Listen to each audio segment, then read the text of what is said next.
their eyes as their sled ran over Dolly Young. The bobsled got stuck on top of her body. The worker stopped the ride, and when he came to check, he saw a horrifying scene. The bobsled wheels had run over the woman's body, decapitating her. Young.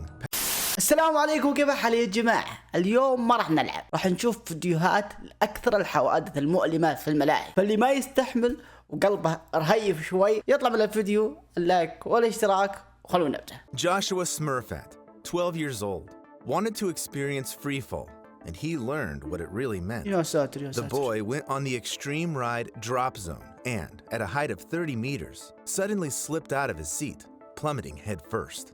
Joshua's mother saw her son hit the concrete ride platform with tremendous force. Oh. It was a horrific tragedy, but at least he didn't suffer if you believe the pain scale based on scientific research. Falling from a height leading to instant death scores just 3 points. Meanwhile, the highest mark is 140. So how much pain can a place meant for fun really cause? Viewer discretion is advised. صدقني ما يستاهل. June 9th, 1991, in the تستمتع history بالملاهي. of Kings Island Amusement Park in Ohio is known as Black Sunday. Around 9 p.m., friends Timothy Benning and William Heathcote were strolling through the park's garden by the fountain pond. It was a hot evening, so Timothy decided to splash his friend with some water. As soon as he touched the water, his body stiffened, and he collapsed in the shallow end. Not understanding what happened, William rushed to help his friend, but immediately fell into the water as well. Minutes later, Kings Island employee Daryl Robertson noticed the two visitors strangely floating in the pond. As soon as he tried to help them, stepping into the water, he was struck by a powerful electric shock. It turned out that a cable powering the fountain pumps was damaged, turning the entire pond into a massive electric trap. Timothy Benning, who fell in first, survived, but Heathcote and Robertson, who rushed to help, died. لحظة. On the pain scale, يعني death اللي طاح أول واحد نجا، كيف نجا من الكهرب وهو يصعق؟ on another continent, on October 25th, 2016, a different water ride brought even more agony to its visitors. That day, Kate Goodchild, along with her partner, Ruzi, and brother Luke, took her daughter to the popular Australian amusement park, Dreamworld. Around 2:20 p.m., they all went on the family ride, Thunder River Rapids. This ride is essentially an artificial river where rafts with visitors move along, surrounded by exciting scenery. The top speed on this ride is 45 kilometers per hour, and the entire ride lasts less than 4 minutes. Kate Goodchild's family, along with another woman and her son, who were in the same raft, were about to finish this short, fun journey when they saw an obstacle ahead. Another empty raft had gotten stuck at the end of the ride, blocking the path. It seemed like nothing bad would happen until Kate and the other woman threw their children out of the raft seconds before it collided with the other one and flipped over. 4 adult passengers were hurt in the collision, but were alive when they fell into the water beneath the Thunder River tracks. Park staff immediately called rescuers, stopped the ride, and started draining the water. While they were trying to drain out the artificial river, the 2 children screamed hysterically, watching their mothers slowly die. When the rescuers finally reached the trapped raft passengers, they could only confirm their deaths. All 4 adults drowned, scoring 57 points on the pain scale. But if drowning isn't even halfway up the scale, what the heck is worse? On January 3rd, 1984, 48-year-old Dolly Young and her 5 friends visited California's Disneyland. Of course, they didn't miss the Matterhorn bobsleds, a legendary ride of that time. Around 3:30 p.m., all 6 friends took their seats in the bobsleds. Young sat alone. The bobsled sped down 2 tracks that ran parallel for most of the ride. But just a few minutes into the journey, Young, for some unknown reason, couldn't hold on and fell onto the tracks. People riding the parallel tracks saw the frightened woman trying to stand up when the unthinkable happened. Another bobsled came around the corner. The family inside thought there was a dummy on the tracks, yet seconds later, the father screamed at his daughters to close their eyes as their sled ran over Dolly Young. The bobsled got stuck on top of her body, and only then did a special system alert the operator that something had gone terribly wrong. The worker stopped the ride, and when he came to check, he saw a horrifying scene. The bobsled wheels had run over the woman's body, decapitating her. Young passed away almost instantly on the spot. That almost was likely enough to feel pain, scoring 77 points. Yet there's something far worse on this scale, just as in the history of amusement parks. On September 20th, طيب الحين هي كيف طاحت؟ المفروض في شيء يمسكها. طيحتها غريبة. 6-year-old Nicholas and 4-year-old Brandon Zucker were the happiest kids in the world because their family was at Disneyland. For the younger boy, a huge Disney fan, it was the best day of his life. The Zuckers spent the entire day having fun in the park, and after 10 p.m., they decided to go on the Roger Rabbit cartoon spin one last time. These were individual yellow taxis designed for 2 passengers that zoomed through the tunnels with vibrant decorations, spinning 360 degrees. But the Zucker brothers didn't want to be separated, so they both sat in the taxi with their mother, while their father and grandmother took the seats in the cab behind them. The kids enjoyed the ride for just a few minutes before disaster struck. When their mother leaned over to pick something up from the bottom of the taxi, Brandon fell out of the cab. Seconds later, his father saw his 4-year-old son pulled under the taxi's wheels. The man immediately rushed to help, yet he couldn't stop the ride or lift the car. It kept moving forward, dragging Brandon for about 3 meters before stopping. His family was in shock, but his father managed to call for help. Although Disneyland claimed the ride operators responded immediately, it was actually park visitors who rushed to help the child. Moreover, the ride staff forbade them from entering the tunnel. Fortunately, police and firefighters arrived quickly and used a jack to free the boy, though he wasn't breathing. Rescuers performed CPR until paramedics took over. Miraculously, doctors managed to restore Brandon's pulse, though he had experienced clinical death, couldn't breathe on his own, and his body started turning blue from lack of oxygen. Brandon went through an ordeal similar to being buried alive, where the body desperately needs air but can't inhale due to immense pressure on the chest. Being buried alive scores 90 points on the pain scale. Pressure alive from lack of oxygen. لحظة هو الحين مات سريريا ولا كيف؟ اللي فهمته انه هو نجا بس قبل لا ينجو اصلا مات كأن في واحد دافنه حي. هذا الألم اللي حس فيه لكن بالنهاية قدر ينجو.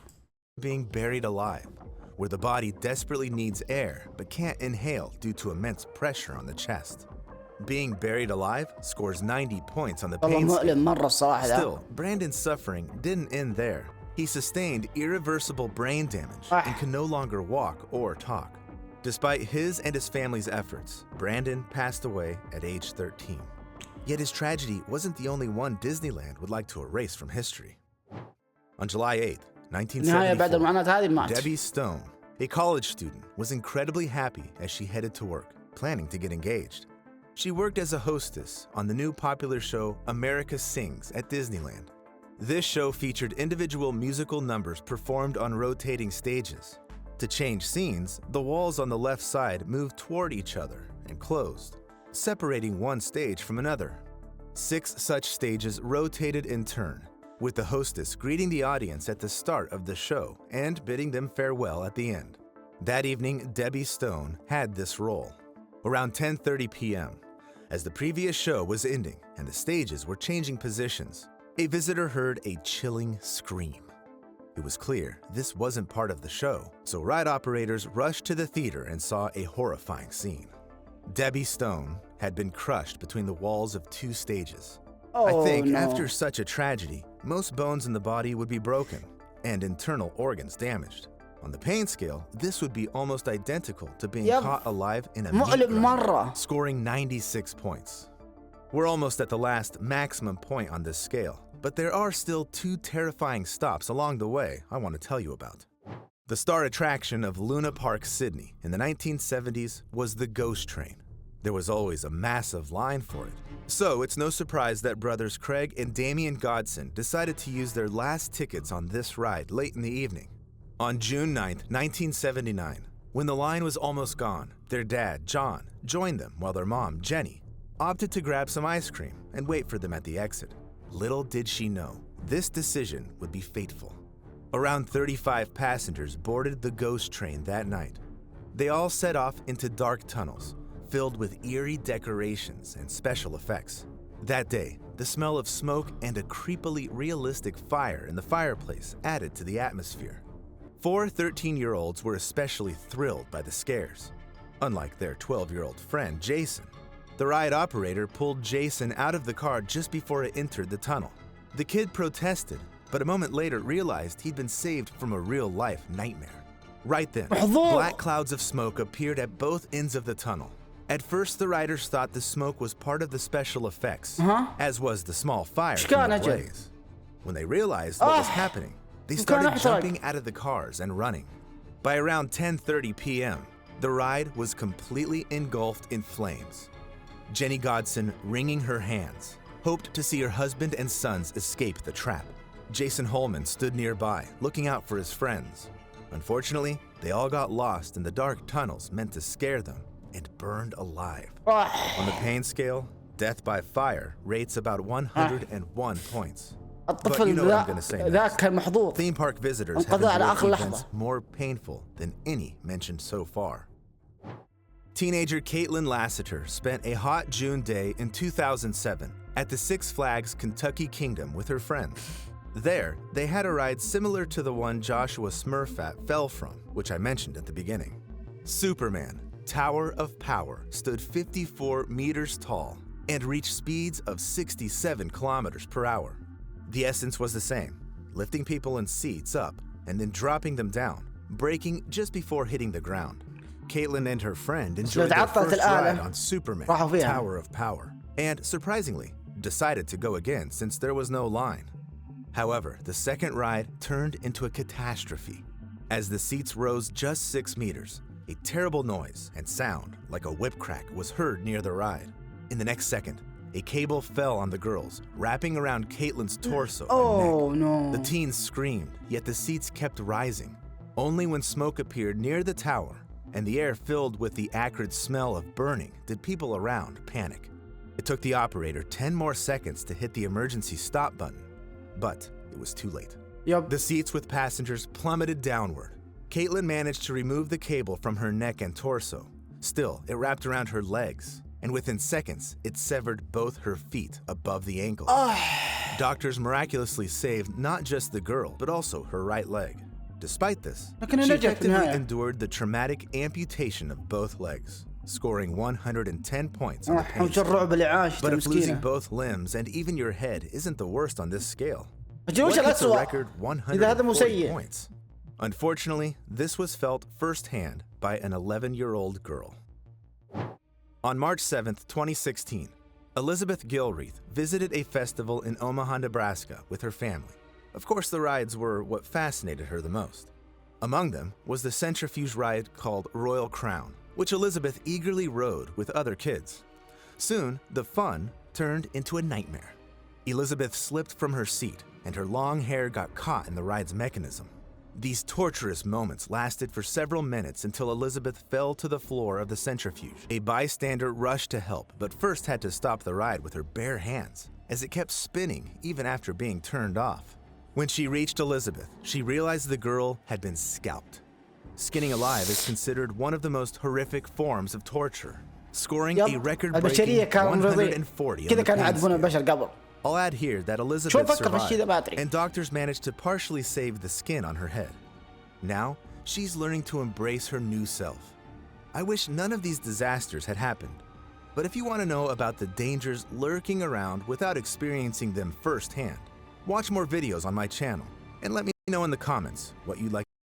هذه القناة متخصصة كل شيء مؤلم، حوادث سيارات، أشياء كثيرة مؤلمة موجودة في هذه القناة. لكن أنا اكتفيت من الألم خلاص. أتمنى أنكم استمتعتوا. شكرا للمشاهدة. بتوقع أنكم استمتعتوا، لكن شكرا للمشاهدة. اللايك والاشتراك. أشوفكم في الفيديو الجاي. مع السلامة.